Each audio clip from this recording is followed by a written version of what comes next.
On revient à nos alcôves, essayer de toucher un sujet particulier de la paracha d'Ashavua.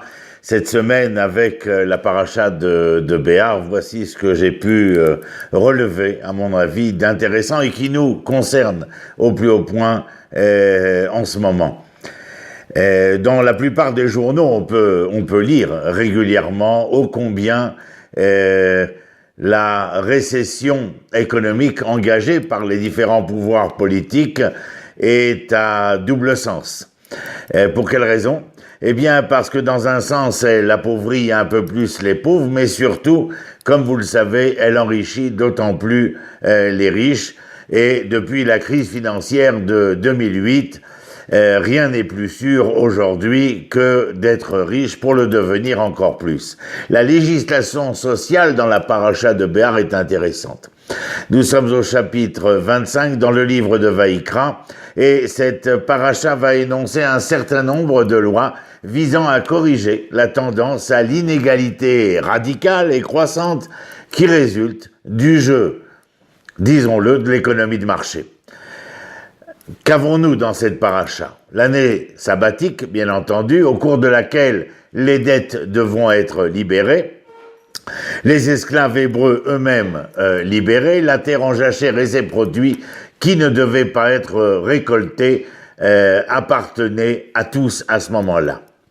Il y eut ensuite l'année du jubilé, au cours de laquelle, à quelques exceptions près, bien sûr, les terres ancestrales furent rendues à leurs propriétaires d'origine. Il y avait le commandement, non des moins importants, d'aider les nécessiteux au verset 35. Je lis, si un de vos compagnons hébreux devenait pauvre et incapable de subvenir à ses besoins parmi vous, aidez-le comme vous le feriez pour un étranger, afin qu'il puisse continuer à vivre parmi vous. Il y avait bien sûr l'obligation de traiter les esclaves non pas de manière servile, mais comme des travailleurs embauchés ou des résidents temporaires. Comme le célèbre philosophe Heinrich Heine le fit remarquer dans un de ses ouvrages, Moïse n'a pas voulu abolir la propriété de la propriété. Il souhaitait au contraire que chacun possède quelque chose afin qu'aucun homme ne puisse, à cause de cette pauvreté, être un esclave avec un esprit asservi. La liberté a toujours été la pensée ultime de ce grand émancipateur et elle respire et enflamme toutes ces lois concernant le paupérisme.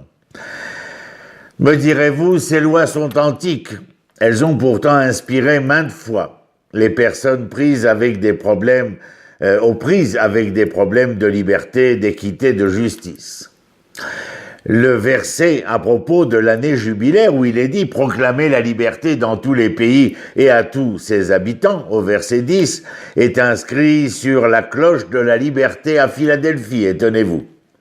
Le mouvement international qui a débuté à la fin des années 90 concernait plus de 40 pays en effervescence concernant cette justice sociale.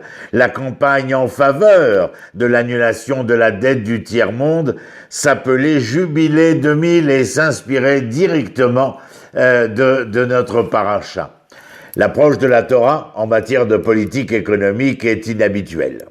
Il est clair que nous ne pouvons tirer aucune conclusion directe des lois qui sont données il y a plus de 3000 ans, à une époque agricole, à une société qui était foncièrement sous la souveraineté de la croyance, de la foi en Dieu, avec ce que nous représentons aujourd'hui, au XXIe siècle, avec cette économie mondiale, ces entreprises internationales, entre les textes anciens et l'application contemporaine que l'on voudrait faire, c'est tout le processus minutieux de la tradition et de l'interprétation dont il relève ici. Néanmoins, il semble y avoir quelques paramètres importants à garder, ce que j'appellerais des règles axiomatiques. Travailler, gagner sa vie, son pain quotidien avec dignité, comme le psaume, dans les Téhilim, le psaume 128, lorsque vous mangez, vous vous nourrissez du travail de vos mains, vous êtes heureux et tout ira pour le mieux avec vous. Nous le disons tous les samedis soirs au début de la semaine de travail, à la différence des cultures aristocratiques telles que celles de la Grèce antique, le judaïsme n'a jamais ignoré le travail ou l'économie productive. Cela n'a pas favorisé la création, en tout cas, d'une classe de loisirs. L'étude de la Torah sans une occupation, un travail, échouera ou conduira au péché. Qui le dit? Les Pirkei Avot que nous lisons tous les Shabbats en ce moment entre Pessah et Shavuot. Ensuite, à moins d'autres raisons impérieuses, on a droit aux fruits de son travail. Le judaïsme se méfie du grand gouvernement en tant que violation de la liberté. On pourrait parler, bien entendu, des nantis. Voici le cœur de l'avertissement du prophète Shmuel concernant la monarchie. Un roi, dit-il, prendra le meilleur de vos champs, de vos vignes, de vos oliveraies, et les donnera à ses serviteurs. Il prendra 1/10 de vos troupeaux, et vous-même deviendrez ses esclaves. Vous voyez, on parle des dangers inhérents à la structure économique et politique, le fruit de ce que l'on appellera les nantis du pouvoir, les nantis de l'argent. Le judaïsme est, lui, la constitution, certains diront la religion d'un peuple né en esclavage et aspirant à la rédemption.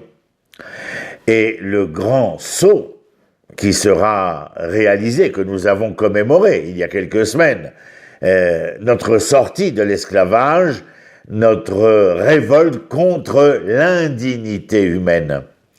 Ce qui me prive de la propriété, de la richesse que je crée. Eux travaillaient, mais non pas pour auto-satisfaire leurs besoins propres, mais ceux des Égyptiens.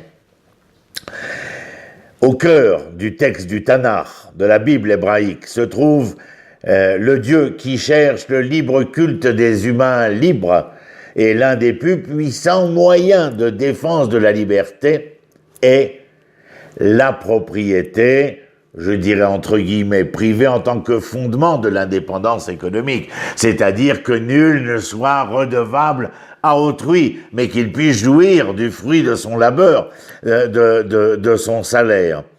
La société idéale envisagée par nos prophètes est une société dans laquelle chaque personne peut s'asseoir sous sa vigne, sous son figuier. Enfin, vous entendez le sens de cette métaphore rappelée dans le livre de Micha au chapitre 4, verset 4. L'économie libérale utilise l'énergie de la concurrence pour alimenter le feu de l'invention. Bien avant M. Adam Smith, le judaïsme avait accepté la proposition voulant que les plus grandes avancées soient souvent obtenues grâce à des pulsions non spirituelles, c'est-à-dire matérialistes.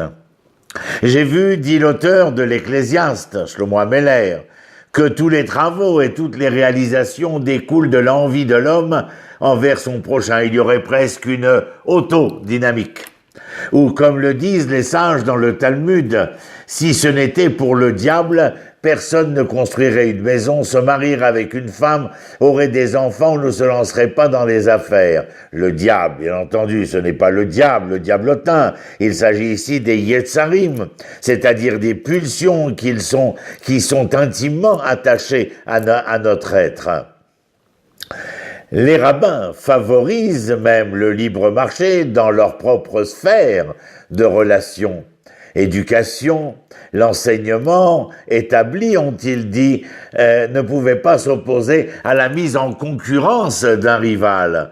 La raison qu'ils ont donnée était simplement qu'une certaine forme, une pincée de jalousie parmi les étudiants, parmi les érudits même, bonifierait la sagesse. L'économie de marché est le meilleur système que nous connaissons pour lutter contre la pauvreté par la croissance économique. Enfin, c'est ce qui est établi. En une génération, ces dernières années, 100 millions d'Indiens, 400 millions de Chinois, Indiens du pays de l'Inde bien entendu, et 400 millions de Chinois sont sortis de la pauvreté. Nos sages ont vu d'ailleurs dans cette pauvreté, quelle qu'elle soit, une atteinte, je l'ai déjà dit, mais je le répète, à la dignité humaine. La pauvreté n'est pas une condition bénie ou divinement ordonnée. C'est, disaient les sages, une sorte de mort, et pire même que 50 plaies, écrivent-ils. Ils rajoutent, rien n'est plus dur à supporter que la pauvreté, car celui qui est écrasé par cette pauvreté-là est semblable à celui à qui tous les problèmes du monde s'accrochent et sur lequel toutes les malédictions qui sont écrites dans le livre de Dvarim, eh bien, comment dire, s'abattent sur lui.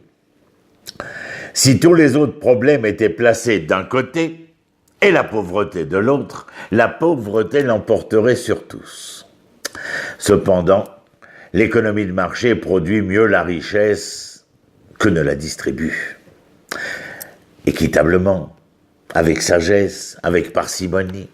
La concentration de la richesse entre quelques mains confère un pouvoir disproportionné aux uns au détriment des autres. Nous le savons tous. Je ne vous apprends rien ici. Aujourd'hui, dans les pays européens, il n'est pas rare que les plus grands dirigeants gagnent plusieurs centaines de fois plus que leurs employés. Cela n'a pas produit de croissance économique ni de stabilité financière, mais l'inverse. Alors que je vous parle,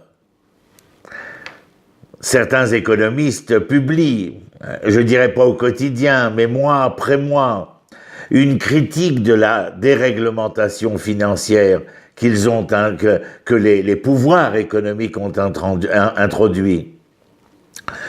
Tout aussi intéressant pour ceux qui voudraient s'y intéresser plus sérieusement, le livre récent d'un économiste sud-coréen, Ah Jung-chang, je lis, ce qu'ils ne vous disent pas, ces économistes, à propos du capitalisme et de ses dangers. Il ne s'agit pas seulement d'une critique de l'économie de marché, il y en a énormément.